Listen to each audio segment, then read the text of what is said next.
ഇറാന്റെ പുതിയ പരമോന്നത നേതാവ് മുജ്തബ കാംനായി മാസങ്ങളായി പൊതുവേദികളിൽ എത്തിയിട്ടില്ല.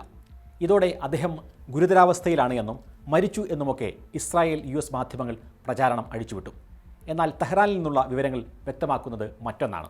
ലോകത്തിലെ ഏറ്റവും വലിയ നിരീക്ഷണ വലയങ്ങളെപ്പോലും നിഷ്പ്രഭമാക്കുന്ന തരത്തിൽ മുജ്തബയെ അതീവ രഹസ്യമായി സംരക്ഷിക്കുകയാണ് ഇറാന്റെ വിപ്ലവസേനയായ IRGC. CIA-ക്കും മൊസാദിനും തലവേദന സൃഷ്ടിക്കുന്ന IRGCയുടെ 5 സുരക്ഷാ തന്ത്രങ്ങൾ എന്തൊക്കെയാണ്? വിശദമായി നോക്കാം. ദേശാന്തരത്തിലേക്ക് സ്വാഗതം.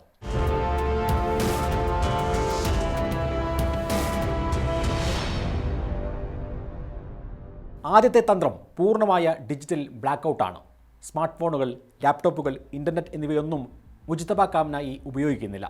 ആയത്തുള്ള അലി കാംനായി കൊല്ലപ്പെട്ടത് ഫോൺ സിഗ്നലുകളും ട്രാഫിക് ക്യാമറകളും വഴിയുള്ള ട്രാക്കിങ്ങിലൂടെയാണ് എന്ന് IRGC തിരിച്ചറിഞ്ഞിരുന്നു. പുതിയ നേതാവിൻ്റെ കാര്യത്തിൽ ആ അബദ്ധം ആവർത്തിക്കാതിരിക്കാൻ കടുത്ത മുൻകരുതലാണ് എടുത്തിരിക്കുന്നത്.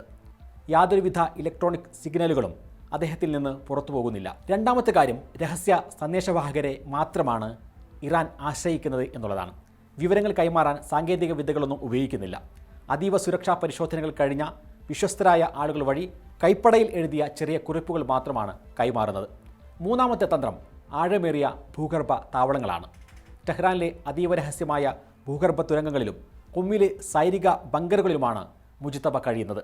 അമേരിക്കയുടെ ബങ്കർ ബസ്റ്റർ ബോംബുകളെപ്പോലും പ്രതിരോധിക്കാൻ ശേഷിയുള്ളതാണ് ഈ കേന്ദ്രങ്ങൾ. കിലോമീറ്ററുകൾ നീളമുള്ള തുരങ്കങ്ങൾ വഴി പരസ്പരം ബന്ധിപ്പിച്ചിരിക്കുന്നു എന്ന റിപ്പോർട്ടുകളുമുണ്ട്. അതിനാൽ ഉപഗ്രഹ ക്യാമറകൾക്ക് പോലും മുജ്തബയുടെ ലൊക്കേഷൻ കണ്ടെത്താൻ കഴിഞ്ഞിട്ടില്ല. നാലാമതായി ബോഡി ഡബിൾ തന്ത്രമാണ് IRGC പയറ്റുന്നത്. മുജ്തബയുടേതിന് സമാനമായി രൂപസാദൃശ്യമുള്ള വ്യാജ വ്യക്തികളെ ഉപയോഗിച്ച് ശത്രുക്കളുടെ ശ്രദ്ധ തിരിക്കാൻ സാധിക്കുന്നു. മുജ്തബ കാംനായിക്ക് ഭക്ഷണം ഉണ്ടാക്കുന്നവർക്കോ പ്രാഥമിക കാര്യങ്ങൾ ചെയ്യുന്നവർക്കോ പോലും മുന്നിലുള്ളത് യഥാർത്ഥ മുജ്തബയാണോ അതോ ഡമ്മിയാണോ എന്ന് തിരിച്ചറിയാൻ കഴിയില്ല. ഒരു ലൊക്കേഷനിൽ നിന്ന് മറ്റൊരു ലൊക്കേഷനിലേക്ക് മാറ്റുമ്പോൾ അടിയന്തരമായി വഴിമാറ്റുകയും അജ്ഞാത വാഹനങ്ങൾ ഉപയോഗിക്കുകയും ചെയ്യുന്നു. അഞ്ചാമത്തെ കാര്യം, ഹ്യൂമൻ ഇൻ്റലിജൻസ് പൂർണ്ണമായി തടയുന്ന സംവിധാനമാണ്. രഹസ്യാന്വേഷണ ഏജൻസികൾക്ക് ഇൻഫർമർമാരെ അകത്തേക്ക് കടത്തിവിടാൻ സാധിക്കില്ല. IRGCയുടെ അൻസാറെ വിലായത്ത് എന്ന അതീവ രഹസ്യ വിഭാഗത്തിലെ തിരഞ്ഞെടുത്ത വിശ്വസ്തർക്ക് മാത്രമേ അദ്ദേഹത്തിൻ്റെ അടുത്തേക്ക് പ്രവേശനമുള്ളൂ. ഇവരുടെയും കുടുംബാംഗങ്ങളുടെയും പശ്ചാത്തലം കൗണ്ടർ ഇൻ്റലിജൻസ് ചെക്കിംഗ് വഴി ഏജൻസികൾ നിരന്തരം പരിശോധിച്ചുകൊണ്ടിരിക്കും. നേതാവിന് ഭക്ഷണം പാചകം ചെയ്യുന്നതും വൈദ്യസഹായം നൽകുന്നതും വർഷങ്ങളായി പരിശോധിക്കപ്പെട്ട IRGC മെഡിക്കൽ ടീം മാത്രമാണ്. ചുരുക്കത്തിൽ, ലൊക്കേഷൻ ട്രാക്ക് ചെയ്യാൻ കഴിയാതെ വന്നതോടെയാണ് മുജ്തബ മരിക്കാറായി എന്ന വ്യാജ പ്രചാരങ്ങളിലേക്ക് പാശ്ചാത്യ കേന്ദ്രങ്ങൾ കടന്നത്.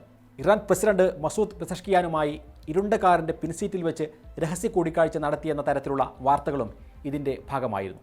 എന്നാൽ ഇത്തരം പ്രചാരങ്ങളെല്ലാം ഇറാൻ്റെ തന്ത്രപരമായ സുരക്ഷാ സംവിധാനങ്ങൾക്ക് മുമ്പിൽ നിഷ്പ്രഭമാവുകയാണ്. സാങ്കേതിക വിദ്യകളും ചാരക്കണ്ണുകളും പരാജയപ്പെടുന്നിടത്ത് ഇറാൻ തീർത്ത സുരക്ഷാ കോട്ടയെ ഭേദിക്കാൻ CIA-ക്കും മൊസാദിനും ഇനിയും കഴിഞ്ഞിട്ടില്ല. പശ്ചിമേഷ്യയിലെ കരുനീക്കങ്ങളിൽ തെഹ്റാൻ ഇപ്പോഴും ഒരു വലിയ കടങ്കഥയായി തുടരുന്നത് അതുകൊണ്ടാണ്.